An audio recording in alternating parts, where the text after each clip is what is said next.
السلام علیکم۔ بسم اللہ الرحمن الرحیم۔ رب اشرح لی صدری ویسر لی امری واحلل عقدۃ من لسانی یفقہوا قولی۔ آج ہم آپ کے سامنے 4 خبروں پر بات کریں گے۔ ان خبروں کی تفصیل سے پہلے آپ سے ریکویسٹ ہے کہ ہمارے چینل کو لائک اور سبسکرائب کریں۔ اب آتے ہیں خبروں کی طرف۔ پہلی خبر یہ ہے کہ رات گئے صدر عارف علوی نے نگراں وزیر اعظم کی طرف سے بھیجی گئی سمری پر دستخط کر دیے۔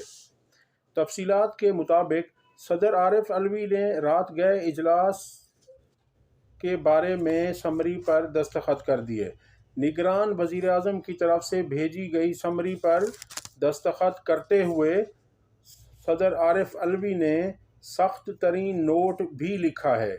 ان کا مزید کہنا تھا کہ وزیر اعظم انوار الحق کاکڑ کی طرف سے بھجوائی گئی سمری میں نگراں وزیر اعظم کے لہجے اور لگائے گئے الزامات پر تحفظات ہیں، یعنی جو سمری نگراں وزیر اعظم نے بھیجی اس پر صدر کو تحفظات ہیں۔ اس سمری میں نگراں وزیر اعظم نے کچھ الزامات بھی لگائے۔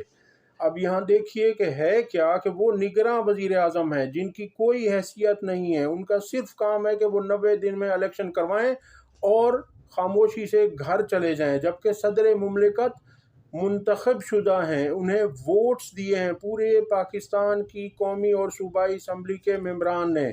اب نگراں وزیر اعظم دھمکیاں دے رہے ہیں۔ ان کا مزید کہنا تھا کہ ایوان صدر کے ٹویٹر ہینڈل کے مطابق نگراں وزیر اعظم کا لب و لہجہ قابل افسوس ہے۔ صدر آئین کے آرٹیکل 41 کے تحت ریاست کے سربراہ اور جمہوریت کے اتحاد کی علامت ہیں۔ بحیثیت صدر مملکت نگراں وزیر اعظم کے جواب پر ریاست کو تحفظات ہیں۔ ان کا مزید کہنا تھا کہ صدر مملکت کو سمریوں میں عام طور پر اس طرح سے مخاطب نہیں کیا جاتا جس طرح اس سمری میں مخاطب کیا گیا ہے۔ یہ ایک افسوسناک امر ہے کہ ملک کے چیف ایگزیکٹو نے، اب یہ انہیں وہ چیف ایگزیکٹو کہہ رہے ہیں، یہ بھی صدر مملکت کی کسر نفسی ہے۔ حالانکہ چیف ایگزیکٹو وہ ہوتا ہے جو عوام کے ووٹوں سے منتخب ہو کر آئے، لیکن نگراں وزیر اعظم کو اٹھا کر سیٹ پر بٹھا دیا گیا ہے۔ تو بہرحال صدر مملکت نے کہا کہ چیف ایگزیکٹو نے صدر مملکت کو پہلے صیغے میں مخاطب کیا۔ نگراں وزیر اعظم نے سمری میں ناقابل قبول زبان استعمال کی اور بے بنیاد الزامات لگائے۔ صدر نے اپنے حلف اور ذمہ داریوں کے مطابق ہمیشہ معروضیت اور غیر جانبداری کے اصولوں کو برقرار رکھا۔ صدر انتخابی عمل میں ہونے والی بے ضابطگیوں اور حکومت قائم کرنے کے عمل سے غافل نہیں ہو سکتا۔ صدر کو قوم کی بہتری اور ہم آہنگی کے لیے قومی مفاد کو مد نظر رکھنا ہوتا ہے۔ صدر کی جانب سے وزیر اعظم کے قومی اسمبلی کے اجلاس سے متعلق سمری آئین کے آرٹیکل 48(1) کے عین مطابق واپس کی گئی۔ آپ کو یاد ہوگا کہ ایک دفعہ سمری کو صدر مملکت نے واپس بھجوا دیا تھا اور یہ کہہ کر کہ جب تک تحریک انصاف کو خواتین کی مخصوص نشستیں الیکشن کمیشن الاٹ نہیں کرتا تب تک میں اس سمری پر سائن نہیں کروں گا اور قومی اسمبلی کا اجلاس نہیں بلواؤں گا۔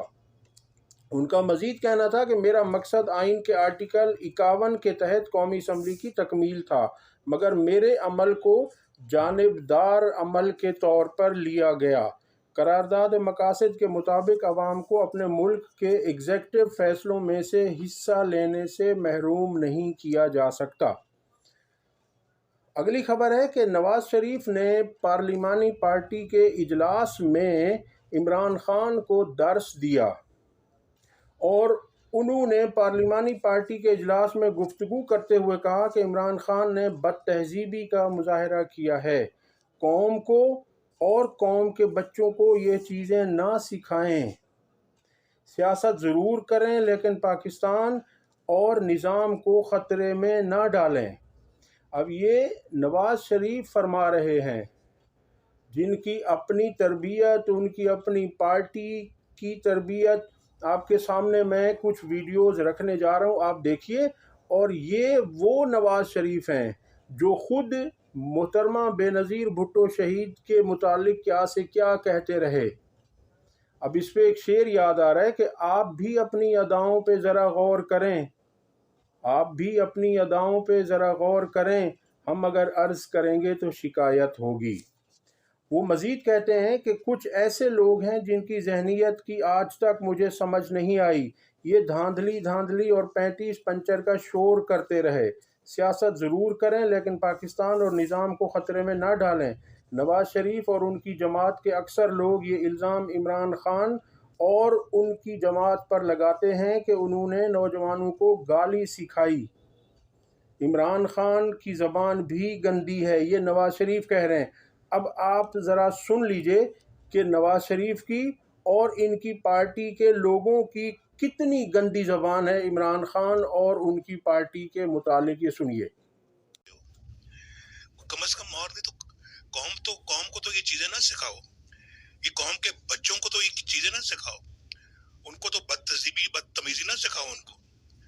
وہ تو ابھی پڑھ لکھ کے انہوں نے جوان ہونا ہے، ابھی سے وہ یہ کلچر سیکھیں گے تو وہ کدھر جائیں گے، ان کا کیا مستقبل ہوگا؟ میرا خیال ہے کہ بلاول کو شاید شیخ رشید کی طرح سے شادی کی ضرورت نہیں ہے، جس طرح سے شیخ رشید نے ساری عمر اسی طرح سے گزاری ہے نا، اور ایسے ہی اپنے جعلی اسکینڈلز مشہور کروا کے وہ خود کو مرد ثابت کرتا رہا ہے، جبکہ یہ میں آپ کو بتا دوں کہ وہ مرد نہیں ہے۔ تو یہ کراچی اور سندھ نہیں ہے، وہ ایسی کہ نوٹ بندی بڑھا کے بلاول سے دے رہی ہے۔ وہ میں کھیلتا ڈنڈا ٹھہرتا ڈنڈا چاہیے تینوں چاہیے کہ میں مراد صحیح دوں دیا۔ اچھا جی، اگلی خبر یہ ہے کہ آج اسلام آباد ہائی کورٹ میں عمران خان، بشرا بی بی اور شاہ محمود قریشی کی اپیلوں پر دن 2 بجے سماعت ہوگی۔ اور یاد رکھیے کہ ہمیں اس میں کافی امید ہے، قوی امید ہے کہ انشاءاللہ اس میں ان تینوں کی ضمانتیں ہو سکتی ہیں۔ اور اگلی اور آخری خبر یہ ہے کہ الیکشن کمیشن نے تحریک انصاف کی ریزرو سیٹس یعنی مخصوص خواتین کی نشستوں کے لیے فیصلہ نہیں کیا بلکہ فیصلے کو محفوظ کر لیا ہے، اور دیکھتے ہیں کہ یہ محفوظ فیصلہ کچھ زیادہ ہی محفوظ نہ ہو جائے کہ ایک قومی اسمبلی کا اجلاس بھی ہو جائے، اسپیکر ڈپٹی اسپیکر بھی منتخب ہو جائیں، وزیر اعظم بھی بن جائے، اور اس کے بعد یہ فیصلہ سنائیں۔ اور الیکشن کمیشن سے تحریک انصاف کو خیر کی امید تو بہرحال نہیں ہے۔ اب تک کے لیے اتنا ہی، اللہ حافظ۔